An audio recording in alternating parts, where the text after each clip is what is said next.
Расте револтот на граѓаните, но и на синдикатите кои се погласни за поништување на одлуката за поскапување на струјата. Синдикалецот Маријан Ристевски за Алфа рече дека ако се сака, се може, но само треба да се седне на маса и да се одлучи, па така наместо да му се одмогне, ќе му се помогне на народот. Според него, сега прашање е на време кога регулаторна ќе ја спушти топката и ќе ги притисне енергетските компании да ги повлечат барањата за поскапување. Колку што гледаме, сите регулаторна комисија е спремна да попушти, меѓутоа тоа треба да го дозволат и компаниите. Се надевам дека под притисок на јавноста, гледате што се случува, граѓаните се револтирани, крајно се најавуваат радикални протести, се надевам дека ќе смогнат сили да ја повлечат својата одлука. Ристевски ги поздрави синдикатите на Македонија што бараат покачување на платите за 7,4%, односно толку колку што би поскапела струјата. Рече дека здружени сите заедно против неправдата биле посилни. Морам да ја поздравам, последната одлука на Сојузот на синдикати на Македонија, сакам неве јавно да кажам пред јавноста, ние имаме контакти со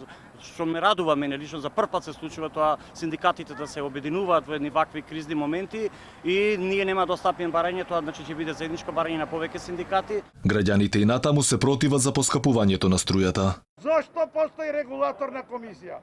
За да го поддржува неработењето нивно или она е поставена да ги застапува интересите на граѓаните? Каде, кој граѓанин побара поскапување?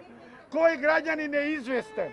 Ова е невидена дрскост и за ова ќе мора да сносат одговорност и за она што не го превземаа за претходните членови на регулаторна комисија.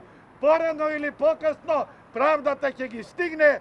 За поскапувањето на струјата претхода и бројни реакции во јавноста. Протести со барање за поништување на одлуката се одржаа во повеќе градови низ земјава, каде граѓаните најавија радикализирање ако државата остане глува на овие погрешни чекори.